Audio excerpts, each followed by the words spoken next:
আমরা আপনাদের কাছে আজকে শপথ নিতে এসেছি।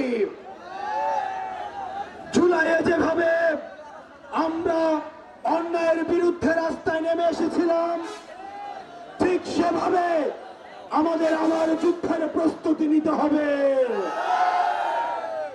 আমরা দেখেছি দীর্ঘ 1.5 দশকেরও বেশি সময় ধরে যারা এই সংবিধানের বিরোধিতা করেছে, হঠাৎ করে তাদের আবার এই সংবিধানের প্রতি ভালোবাসা জন্মে গিয়েছে। এখানে যুবক রয়েছে, আমাদের বয়সী মানুষ রয়েছে, আমাদের বাবার বয়সী মানুষ রয়েছে। আমরা আপনাদেরকে বলতে চাই, আপনারা দীর্ঘ 1.5 দশকের বেশি সময় ধরে নির্যাতিত ছিলেন। এই রংপুর পীরগাছা কাউনিয়ার জন্য যে ধরনের বরাদ্দ আসত, সেগুলো যমুনা সেতুতে আটকে যেত। সেগুলো হচ্ছে সাবেক স্বৈরশাসক হাসিনার স্বামীর বাড়িতে আটকে যেত। আমরা আপনাদেরকে বলতে চাই, আমাদের আবার একটা যুদ্ধের প্রস্তুতি নিতে হবে। এই সংবিধান সংস্কার করতে হবে।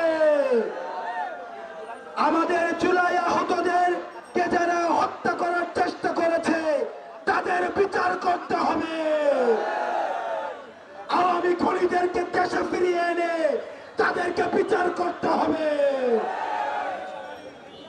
প্রিয় রংপুর কাউনিয়াবাসী, আপনাদের গর্ব করা উচিত। আপনাদের একজন এই ভূমিপুত্র রয়েছে যে কখনো অন্যায়ের সাথে আপোষ করে না। হাসিনার চোখে চোখে চোখ রেখে অন্যায়ের বিরুদ্ধে আপোষহীন ভাবে লড়ে গিয়েছে। আমরা এই আক্তার ভাইকে, আপনাদের এই সন্তানকে আপনাদের কাছে দিয়ে যাচ্ছি।